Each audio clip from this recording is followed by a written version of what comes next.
Bonsoir à tous et bienvenue à cette édition du 20h sur Equinox Télévision. À la une de ce journal, la couverture sanitaire universelle est-elle perdue dans les tiroirs des pouvoirs publics?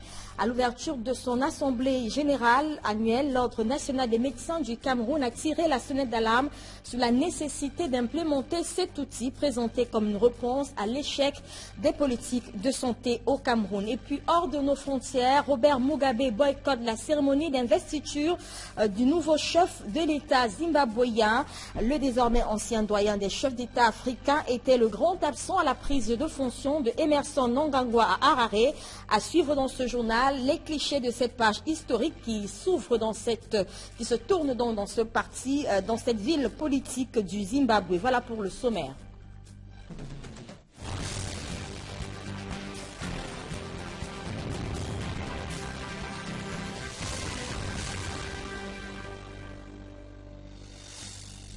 Bonsoir à tous, bienvenue une fois encore à cette édition du journal. D'abord, cette bonne nouvelle pour les étudiants de l'université de Douala, capitale économique du Cameroun. Les cours reprendront dans cette institution universitaire dès lundi prochain. Les enseignements étaient aux arrêts dans cette université depuis mardi à cause d'une grève des enseignants. Les enseignants qui ont annoncé ce vendredi la levée de leur mot de grève, leur mot d'ordre de grève au sortir d'une réunion de concertation qui a réuni autour du préfet du Vouri les représentants des grévistes et ceux de l'administration de l'université de Douala. Rappelons que le débrayage observé par les enseignants depuis mardi à l'université de Douala avait pour but de dénoncer de mauvaises conditions de travail. Je vous invite à présent à écouter la réaction de Desmond Eyango Njombi. C'est le coordonnateur du syndicat national des enseignants du supérieur à Douala. Il revient sur les raisons de cette levée du mot d'ordre de grève à l'université. Monsieur le préfet nous a écoutés, nous avons échangé, il nous a promis de répercuter tout ce que nous avons dit à la plus haute hiérarchie. C'était une grève d'interpellation. C'est-à-dire nous tendions en réalité la main à la hiérarchie pour qu'elle reconsidère la position qui est la sienne depuis que nous nous plaignons. Vous savez, on vous a dit que l'éventualité de la grève nous a été imposée. Nous n'avons jamais voulu faire la grève. Mais parce que notre voix n'était pas audible, nous avons pensé que la grève était un moyen. Mais c'est aussi un moyen républicain parce que tout a été encadré au plan du droit et au plan des procédures administratives. Au début, nous avons parlé d'une grève qui allait s'étendre jusqu'à dimanche. Et donc, ipso facto, dimanche, la grève est considérée comme levée. Et lundi, nous vaquons normalement à nos occupations. L'administration nous a promis, monsieur le recteur que j'ai eu au téléphone hier, nous a aussi rassuré que dès son arrivée, qu'il allait nous recevoir. Nous pensons et nous souhaitons que le dialogue franc et sincère va se poursuivre avec cette fois des propositions concrètes. Nous le disions en titre en santé, les médecins appellent à la fin de l'apartheid médical à travers la mise sur pied de la couverture sanitaire universelle. Le projet piétine depuis plusieurs années aux grandes dames des patients démunis qui meurent faute de soins. Interpellé sur le sujet à l'ouverture de l'Assemblée générale de l'Ordre des médecins du Cameroun, le ministre de la Santé publique a indiqué que le bout du tunnel était pour bientôt. Marcelin Gansop pour les précisions. Nous sommes tous des mendiants de la couverture sanitaire universelle. Ce propos du président de l'Ordre national des médecins du Cameroun résume l'attente, voire l'impatience, qui est celle de la plupart des Camerounais, d'avoir accès aux soins de santé, même en étant démunis. Nous sommes toujours, nous les médecins, confrontés à ce dilemme, n'est-ce pas, d'avoir des patients qui sont malades, mais qui sont pauvres et qui ne peuvent pas y payer ni les soins ni les médicaments. Et que nous sommes malheureusement, comme vous avez vu dans l'affaire Koumatekel et comme vous avez vu dans le décès de Mme Kana, nous sommes obligés de regarder les malades mourir, l'âme bien en peine.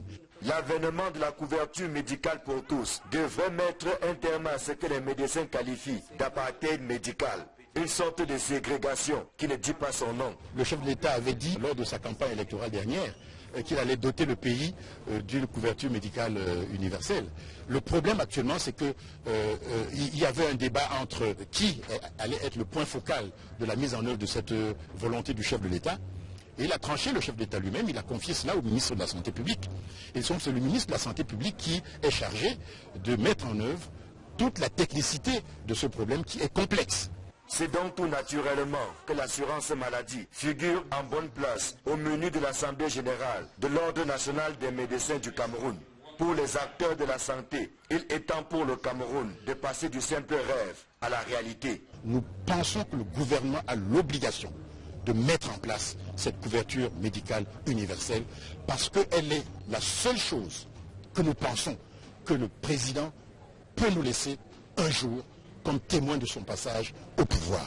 Si le gouvernement met en place cette couverture médicale universelle, le président Biya va être dans l'histoire comme un véritable promoteur de la santé des enfants. Interpellé, le ministre de la Santé publique entretient la flamme de l'espoir. Au jour d'aujourd'hui, nous disons que nous connaissons maintenant l'architecture de notre couverture santé universelle. Nous connaissons le panier de base qui va servir au départ, le panier de base des soins et des services. Quand j'entends service, j'entends par vaccination, promotion de la santé et autres, les protocoles de soins, de même que l'approche d'accréditation des formations sanitaires. Nous sommes arrivés à la phase du costing global de ce que ça pourrait coûter en une année. Et nul doute que dans les prochains jours, nous pourrons donc avoir maintenant une discussion politique. Qu'est-ce que les Camerounais peuvent payer? Qu'est-ce que l'État devrait payer pour que nous ayons une couverture sanitaire qui se mette en marche? Des pays tels que le Rwanda, la Côte d'Ivoire, le Ghana et plus proche de nous, le Gabon, expérimente depuis quelques années la couverture sanitaire universelle. Ce système permet la prise en charge des patients, même les plus pauvres, et ainsi de sauver des vies. Parlons de tout à fait autre chose à présent. La guerre des clans, l'insécurité, les abus de toutes sortes font rage dans l'arrondissement de Makénéné. C'est dans la région du centre. Ces défis sont inscrits désormais dans la feuille de route du nouveau sous-préfet de cet arrondissement. Eyanga a été installé dans ses nouvelles fonctions par le préfet du Mbam Inoubou qui lui a prescrit de lutter contre ces fléaux dans cette partie du pays. Dallas Tchana et Jean-Paul Chouniat pour les détails. Ce sont des citoyens qui ont surmonté la peur des intimidations pour exprimer leur ras-le-bol des abus de pouvoir et d'autorité dont ils sont victimes au quotidien. On te prend, il faut la brutalité, on ne te laisse pas peut-être décider, tu penses, ou dire pourquoi tu as fait cette chose, mais il faut seulement te brutaliser, on ne te coupe pas. À Makéné, il y a trop de corruption. L'argent, seul moyen de dialogue avec les agents communaux. Les forces du maintien de l'ordre. C'est tous les jours qu'ils prennent 1000 francs à vous. Moi, je ne sais pas ce qu'ils font. Et ils ne contrôlent même pas. Comme moi, là, j'ai les dossiers, je viens, ils disent qu'ils ne veulent pas voir les dossiers. C'est 1000 francs qu'ils veulent. Ce jeune homme a vu son engin confisqué, puis libéré aux frais d'une raquette de 15 000 francs, payant ainsi la frousse de son employé, qui n'a osé dire à un flic qu'il s'était déjà acquitté de sa cotisation journalière. Je suis venu sur bien que pardon, j'ai une somme de 10 000 francs pour pouvoir retirer la moto. C'est ça qui m'aide et c'est ça qui aide ma famille. Il me dit que non, si je n'ai pas 15 000 francs, ma moto ne peut pas sortir. Si ça arrive devant le commandant, ça sera à 25 000 francs. Je dis que pourquoi? J'ai dit à quel motif que j'ai fait. Le moindre petit agent public fait la pluie et le beau temps sur son lieu de travail. Corruption, abus de pouvoir et d'autorité, arnaque des usagers sont monnaie courante dans pas mal de services publics. En installant Vundié Langa à son poste de commandement, le nouveau préfet d'Mbam Inoubou prescrit au nouveau sous-préfet de Makénéné une lutte acharnée contre la corruption. Vous mettrez un point d'honneur à mener une lutte sans merci contre la corruption, l'absentéisme, bref, l'incivisme sous toutes ses formes. Vous devez veiller au respect du principe de la gratuité du service public. Le préfet d'Mbam Inoubou prévient son collaborateur en cette veille d'année électorale des péchés mignons de nombreux administrateurs civils. Vous éviterez de devenir l'otage d'un individu, d'un groupe d'individus, de pression ou de clan. N'oubliez jamais, mais alors au grand jamais, que l'intérêt général est la raison d'être des pouvoirs publics que vous représentez. Remplaçant à ce poste Elanga Etemi Joël muté à Campo dans le sud, le nouveau sous-préfet de Makénéné vient de boucler sa tournée de prise de contact avec les populations, cumulant plus d'une dizaine d'années dans le commandement territorial. Les défis sont énormes pour Vundié Langa, qui avant sa nomination était sous-préfet de Koutaba dans le Noun. Nous vous le disions il y a quelques jours, la ville d'Ezeka, chef-lieu du département du Nion-Ekele, est devenue la nouvelle destination pour des chercheurs d'or. Eh bien, ce soir, nous vous amenons à vivre le quotidien de ces centaines d'orpailleurs venus de tous bords qui se sont retrouvés à Ezeka depuis plusieurs semaines, armés de pioches, de houes et de seaux. Chaque matin, ils remuent la terre dans cette partie du pays à la recherche du précieux métal. On voit tout cela dans ce grand reportage signé Joël Niemb, Eric Watat et Eric Marsanjomo. Au cœur de cette forêt résonne à intervalles réguliers le tintamarre des motopompes accompagnés de voix d'orpailleurs. Nous sommes à Ezeka, dans le Nion-Ekele. Sans relâche, ces hommes et femmes creusent et retournent la terre dans l'espoir de retrouver quelques grammes d'or. Le travail est pénible et harassant, mais surtout bien organisé.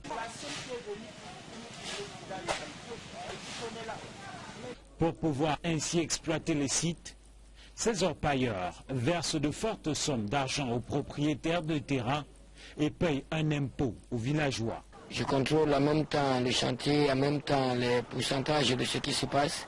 Pour avoir une portion du côté de Somatip, il faut 2 grammes pour la chefferie supérieure et 3 grammes pour les riverains. Qui nous sommes?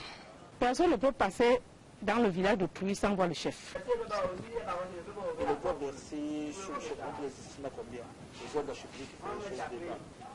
Les droits de la chefferie, le taux, c'est 2500 par semaine, qui est pour tous les villages, pour toute la communauté villageoise.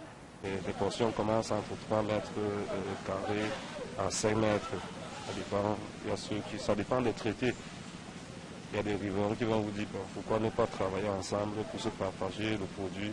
D'autres vont dire portion, je vends ma portion 5 mètres ou 3 mètres à 100 000, 200 000. Ça dépend de vos engagements. Quelques cas d'arnaque sont parfois signalés. Les familles qui sont là, d'autres personnes viennent te vendre le terrain, après d'autres personnes viennent dire que c'est son terrain. Bon, actuellement, c'est le problème qu'on a ici. Bon, on nous a fait plusieurs comme ça.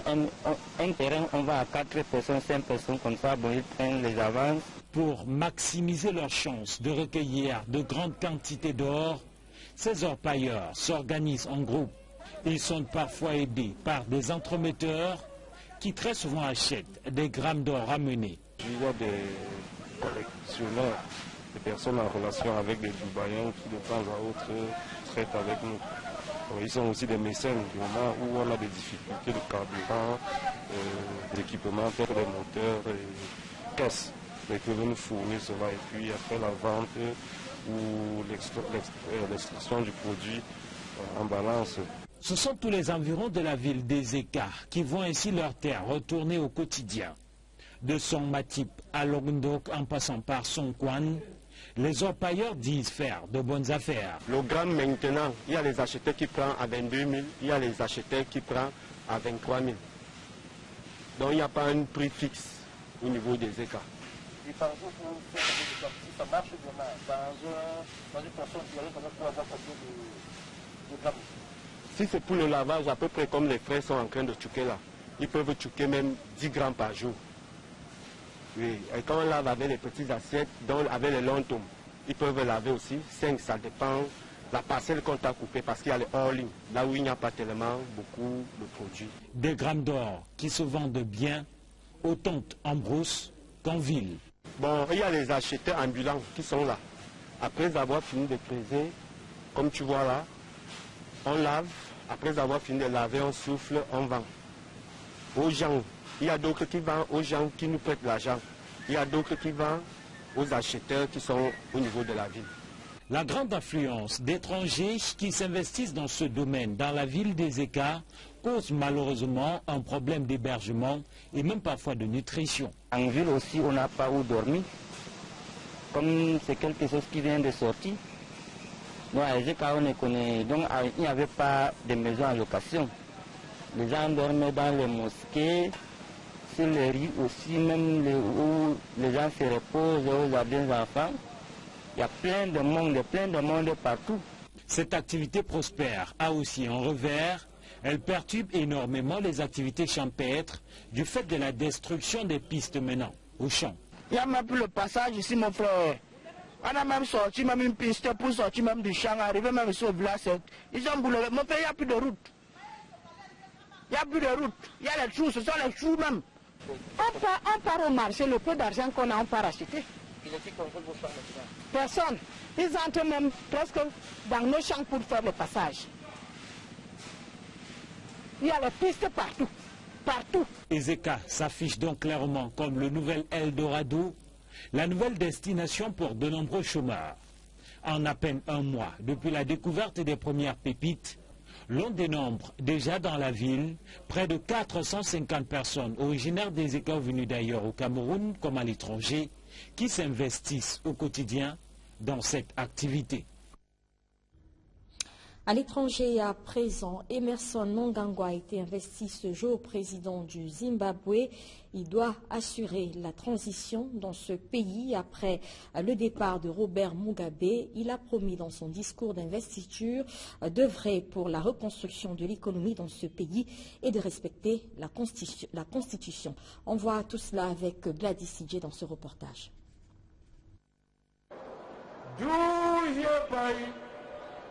Call upon you, Emerson Mnangagwa, to take the oath of president.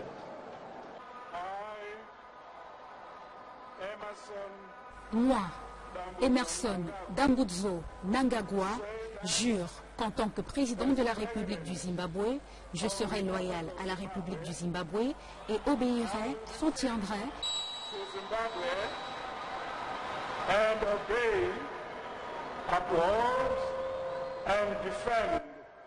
et défendrai la Constitution et les lois du Zimbabwe. So help me God. Emerson Mnangagwa a prêté serment devant plusieurs dizaines de milliers de personnes dans le plus grand stade de la capitale Harare, le National Sport Stadium. Son discours d'investiture était axé sur le redressement de l'économie du Zimbabwe. Il a dit vouloir réduire la pauvreté dans le pays, créer des emplois pour lutter contre la corruption. Le nouveau président promet aussi de maintenir la Constitution et de protéger les droits des 16 millions de citoyens zimbabwéens. That I will protect and promote the rights of the people of Zimbabwe. La cérémonie d'investiture intervient 3 jours après la démission de Robert Mugabe. Bien qu'absent, Emerson Mnangagwa a rendu hommage à Robert Mugabe au début de son discours. Acceptons et reconnaissons tous son immense contribution à la construction de notre nation, a-t-il déclaré. Autre point fort de son discours, il a assuré que les fermiers blancs expulsés de leurs propriétés au début des années 2000 seraient indemnisés. Il a précisé qu'il voulait que le pays renoue avec les autres nations du monde. Les élections présidentielles se tiendront bien en 2018, comme le prévoyait l'agenda politique avant la destitution de Robert Mugabe, a rassuré Emerson Mnangagwa.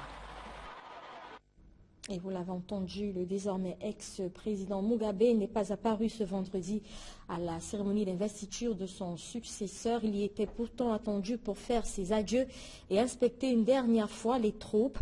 Cette prise de pouvoir d'Emerson Mnangagwa s'est également déroulée en l'absence du président en exercice de l'Union africaine et même celui de l'Union européenne. Cependant, on a noté la présence de Morgan Tsvangirai, le leader de l'opposition zimbabwéenne. Donald Anyuzwa.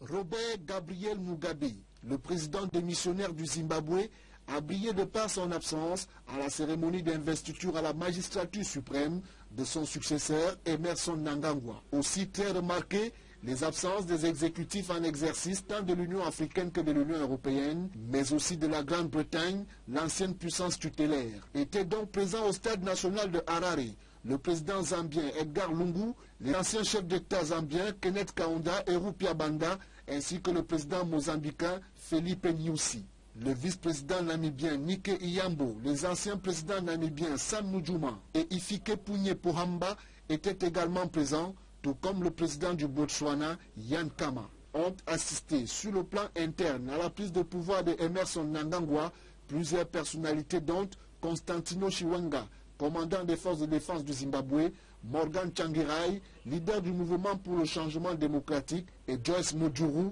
vice-présidente du Zimbabwe entre 2004 et 2014. Arrivé au pouvoir après un coup de force de l'armée, Emerson Mnangagwa, dans sa posture de nouveau président de la République, a rendu un hommage appuyé à son prédécesseur Robert Mugabe, le qualifiant de père de la nation. Du sport à présent, la date de la prochaine rentrée nationale de football, de l'Académie nationale de football est connue. Ce sera pour le mois de septembre 2018. L'annonce a été faite par Karl Enon Gachou. De passage à Douala ce vendredi, le directeur général de l'Académie nationale de football a rencontré le gouverneur de la région du littoral. Il précise que la prospection des jeunes talents des deux sexes se poursuit pour intégrer cette académie. Nous voyons tout cela avec Donald Anyuzwa et Innocent Abiga. Karl Enon Gachou est serein lorsqu'il parle du début effectif des activités de l'Académie nationale de football, 3 ans après sa création par décret présidentiel. Il faut déjà savoir qu'après la tournée des dirigeants, nous allons lancer directement stage de recyclage pour les responsables de pôle. Les chefs de pôle et les adjoints vont commencer le travail. Et après, nous allons procéder par des tests. Des tests seront faits par des experts qui seront neutres. De passage chez le gouverneur de la région du littoral, le directeur général de l'ANAFOOT et certains de ses proches collaborateurs ont renseigné la presse sur le chronogramme des activités de leur structure. La formation des jeunes footballeurs camerounais commencera donc au niveau des chefs-lieux des régions où ont été créés 10 pôles régionaux. Seuls les jeunes filles et garçons âgés de moins de 13 ans vont prendre part aux tests de sélection. Nous savons que la majorité des joueurs talentueux, c'est les joueurs issus de familles très pauvres. Et nous avons trouvé des mécanismes pour cela. Sélectionner 50 jeunes sur 500, je vous assure que ça sera très difficile. Et lorsque je parle de 50 jeunes, c'est 25 filles, 25 garçons. Nous voulons la qualité. Nous voulons que d'ici 3, 4, 5 ans, des équipes de première division, Elite 1, Elite 2, division inférieure, lorsque vous voyez un joueur, vous dites toujours qu'il a été formé à l'ANAFOOT. Mais le doute persiste sur les infrastructures sportives et même les locaux qui devront abriter les services régionaux de ces pôles.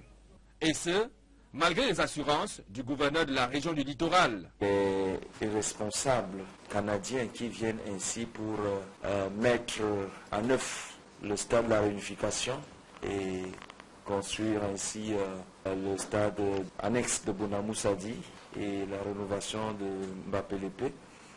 Toutes ces structures vont permettre aussi que, au-delà de ce que vous avez déjà cité comme cible pour l'ANAFOOT, ces structures vont également bénéficier des infrastructures administratives. Le responsable du pôle littoral et son adjoint, que sont Nicolas Tonnier et Vassilius Essemé, ont été présentés à l'assistance lors de la rencontre entre le directeur général de l'ANAFOOT et le gouverneur Samuel Dieudonné Ivara Dibois du littoral.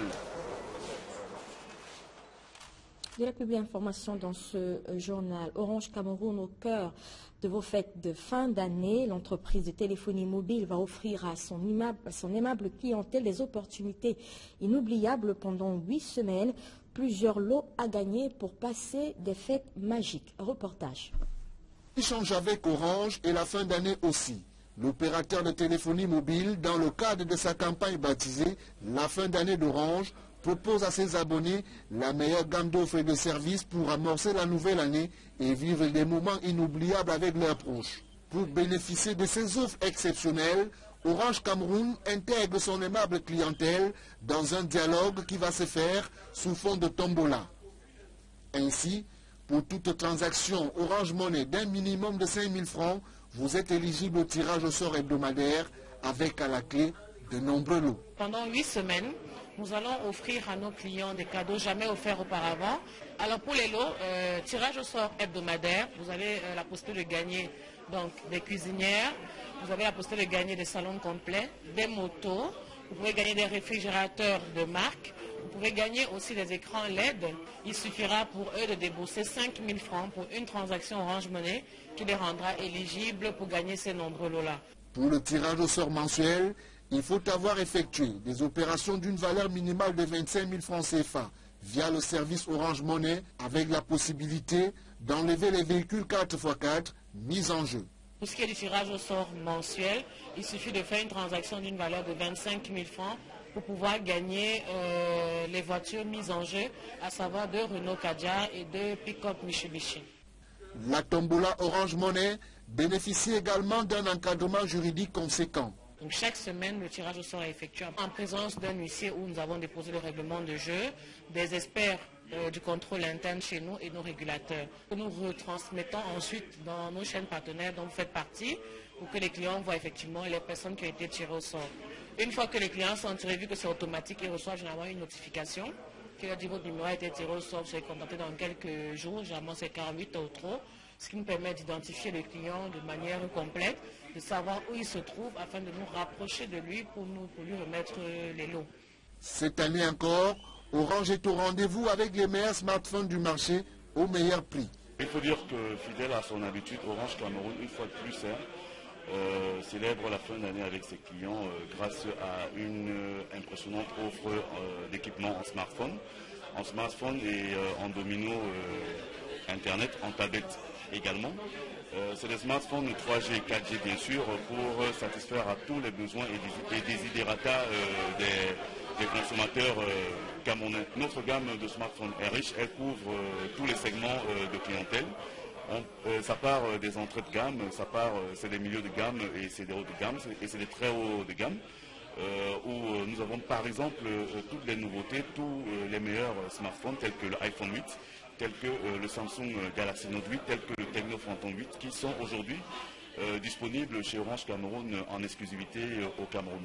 Donc pour la fin d'année, c'est effectivement la richesse de notre contenu, c'est la qualité également des smartphones que nous offrons et c'est également les meilleurs prix que nous proposons au marché camerounais. Et je voudrais également ajouter que c'est la garantie. Acheter son smartphone chez Orange, c'est s'offrir de la garantie, c'est s'offrir également de la qualité. Orange Cameroun vous souhaite une bonne fin d'année, vous remercie pour votre fidélité et vous récompense pour cela. C'est la fin de cette édition du journal. Merci de nous avoir suivis. Les programmes se poursuivent sur Equinox Télévision.